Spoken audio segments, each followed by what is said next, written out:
Okay, I think we're live now. Hi, person watching this video. Happy New Year.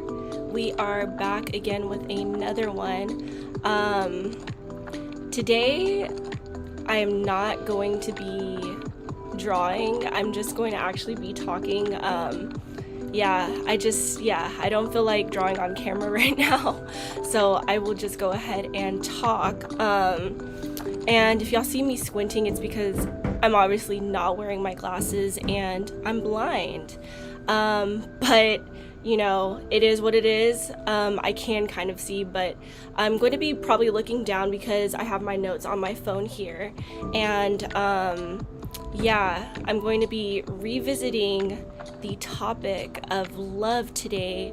And the reason why I decided to go and bring this up is because, like anybody else, you kind of go through these life experiences, you know, different relationships with different people, whether it be platonic or it be something more intimate.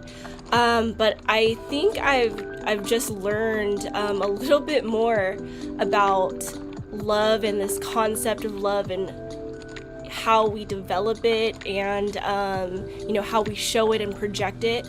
And I'm basically bringing it up because I've learned from experience some more things that add on to the topic. And if y'all have not seen my thoughts on love video, I will definitely go ahead and say that you should check that out. I think I put a link in the description, but when I get the chance, I'll put like an info card like right here or whatever. But like I said in my my 22 lessons of 2022, I hopefully am going to be doing something more consistent. And like I said, I'm going to be testing out a whole different, I guess, variety of sort of content that I'm going to be putting out. And, sometimes I will be drawing, I guess, and sometimes I won't. It is what it is. And, I don't want to force myself into thinking I always have to draw on camera. Sometimes maybe I just want to talk, like today. So I wanted to revisit love, again, because through our relationships, we learn, we learn a lot of complex things, and love itself is something that's very complex, right? And, I think love really is encompassed in all different types of relationships. Like I said, it doesn't have to be just intimate relationships. It also includes friendships. It also includes, relationships that you have with your siblings, your parents, family members, all that. And so let's go ahead and just talk about some things that I've learned. And again, I don't think this video is going to be pretty long because I'm just talking, I'm not drawing. So things that I've learned about love. I found that if you are sacrificing too much of yourself for the other person, you are not in love. You are codependent. If you are letting the other person cross your boundaries and vice versa on multiple occasions, you are not in love. You are codependent. If you second guess yourself and feel as if you are asking too much from the other person, you are not in love with them. You are codependent. If you rely on that person for your primary source of validation, and you know what, let me turn, this music is a little too loud right now. If you are relying on that person for your primary source of validation, you are not in love. You are codependent. Okay? If you have trouble being alone and always need to be by your partner's side, you are not in love. You are codependent. If you feel like you cannot communicate your thoughts and or your feelings to them openly without there being an issue, you are not in love. You are codependent. If you're spending all your free time away from doing you and doing things that you like to do while spending, most of your time with your partner, you are not in love. You are codependent. If you freaked out or got anxious because they did not respond to you, whether that be through text or with a phone call, you are not in love. You are codependent. If you feel like you need to save them or change who they are, you are not in love. You are likely codependent. If you have trauma bonded, you are not in love with that person. You are codependent. If you feel like you need their attention all the time, you are not in love. You are codependent.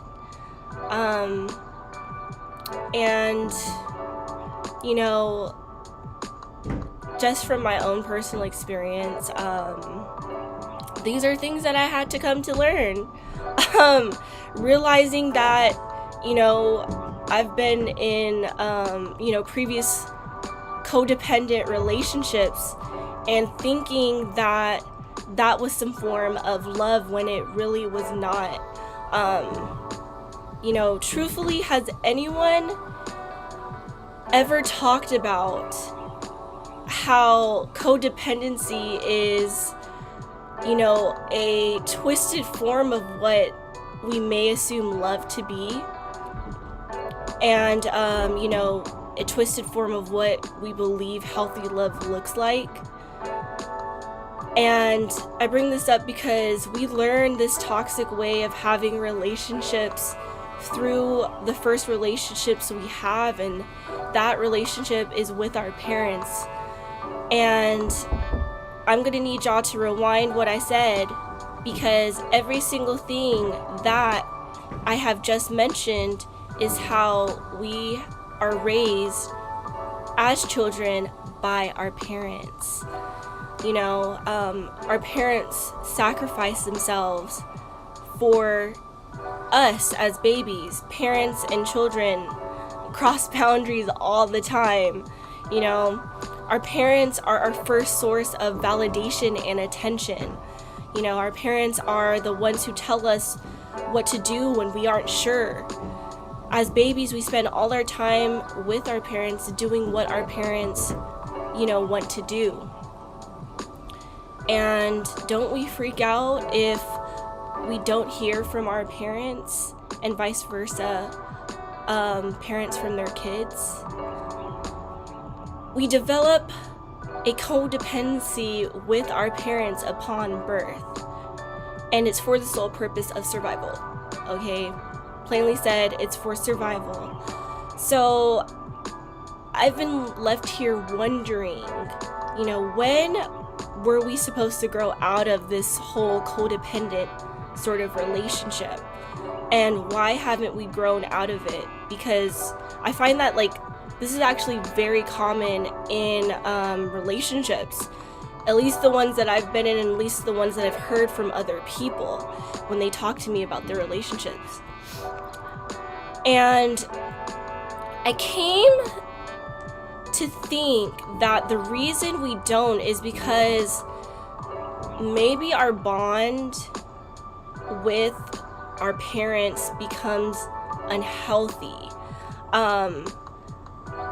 And what I mean by this is that our ongoing relationship with our parents may actually have some sort of level of codependency, and we have not yet fully established independence to form other healthy relationships.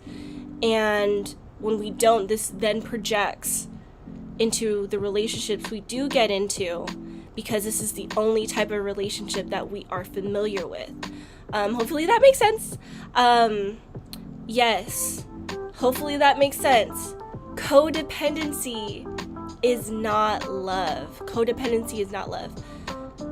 Codependency can lead to a toxic relationship. And for those of us who may have experienced codependency, you have to get out of that cycle of that sort of relationship and learn to develop a different type of relationship past codependency. You have to realize that in a codependent relationship, that you are likely enabling it to be ongoing. The experience of codependency is, to me, an immature form of love. And like I said, we experience codependency with our parents for survival. Okay, I understand that social connection with other people is definitely something needed for, I guess, survival here as a human being, because we are social creatures. But there's a level of survival that that we no longer need. You know, like, we don't need the other person to feed us and care for us and all this other stuff. We can be self-sustaining people by ourselves, and unless we develop that and self-sustaining love within ourselves, I don't think we would be able to form, you know, a relationship that isn't codependent, a relationship where two independent individuals can come together and still co-mesh with each other without there being some level of dependency between each other. Mature love, and how long have I been? Okay. Mature love would not consist of what I listed as codependency, like sacrificing yourself, crossing boundaries, seeking validation and attention from the other person. Like, it does not consist of those things. Mature love would instead consist of mutual synergism between both people. Each person gives and takes, and there's a balance between this. There is a constant sort of feedback loop. And every time I think about this, I think of like the infinity symbol, which goes, it loops around and, goes back and forth between each other, each side of it. It consists of healthy boundaries. You respect each other's boundaries. Mature love consists of the ability to communicate and express feelings and thoughts to each other openly. Okay?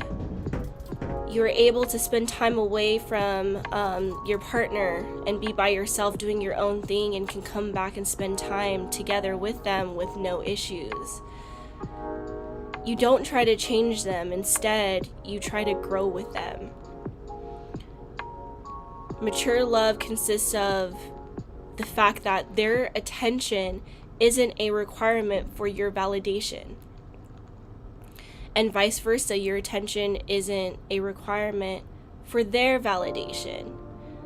Okay, mature love is agape love. If you're not familiar with agape love, go ahead and do some research on it. I think this is some sort of knowledge you need to carry with you when you are developing any sort of connection and relationship with anybody out there in the world. And agape love is, and I quote, the love of God for man and the love of man for God. It is the highest form of love. And key, when I say this, you see that it's reciprocal. It's reciprocal. The love of God for man and man for God. Reciprocal. Also, I will just add this, and I think everybody should read this, is First Corinthians 13. Read it. Please read it. It tells you everything that mature love consists of. And if the relationship that you're in does not embody those things, then what you're experiencing is not real love, okay? It's not real love. And this is also just, not only to you, the viewer who is watching this, but as a reminder to myself, who also, goes back to my own videos and watches them. If it does not consist of those things that are in that chapter, 1 Corinthians chapter 13, it is not real love, okay? And I'll also just add this. I hope y'all really see that I did not ever mention sex being a part of this, okay? Mature love does not, mean that sex is involved. Sex is not a requirement for mature love, and it shouldn't be a requirement for love, period, okay? Hopefully y'all get that. I just want us to stop having toxic love, and I just want us to also bring something more healthy in 2023. And this is why I'm bringing this video up. We got to stop the toxic games. I want folks to know their worth, to know that they are worthy of love, and that they are valuable, and that they don't have to put up with the bare minimum in order to get some sort of love. That's not how it should be. Okay, again, this is coming from just my own personal experience, and I'm just putting it out there for y'all to also come to the knowledge of all this. You're worth so much more than sticking around something that's toxic. And if you happen to be that toxic individual, I really want you to humble yourself and really self-analyze. We are not perfect people, okay? As much as I would love to say that we are perfect people and we can love perfectly, this is not the reality that we exist in. Sometimes we are the issue, okay? Sometimes we are the issue, not just the other person. And I will just end like this and just say that everyone, let's be better people in 2023, okay? Let's be better people in 2023. Let's put out some real love, okay? Let's put out real love. Let's identify what isn't real love. But yeah, with that being said, y'all, I really appreciate you watching this video, trying to just make everything much more concise and all that. But thank you again. I hope you have a great rest of your day. Stay tuned for the next video, and I'll go ahead and hopefully my end screen works again this time. But here, let's go ahead and put it up. Alright guys, have a good one. See you in the next